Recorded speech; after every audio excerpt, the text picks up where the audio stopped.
नमस्कार भावांनो. कुमार रणवीर राहुलभाई पाटील अळीवडी कल्याण यांचा भारत केसरी हिंद केसरी मथुरबद्दल एक नवीन अपडेट, लेटेस्ट अपडेट घेऊन आलेलो आहे. मथुर भावांनो 3 फेरीच्या मैदानात उद्याच दाखल होणार आहे, म्हणजे परवा आपल्याला पलताना दिसणार आहे.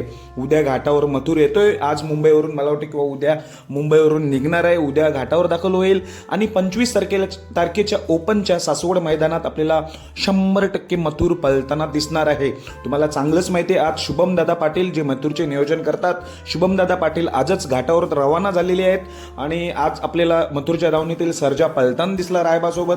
त्याचा सेमीला पराभव झाला असला तरी पण चांगला पळाला हा सर्जा.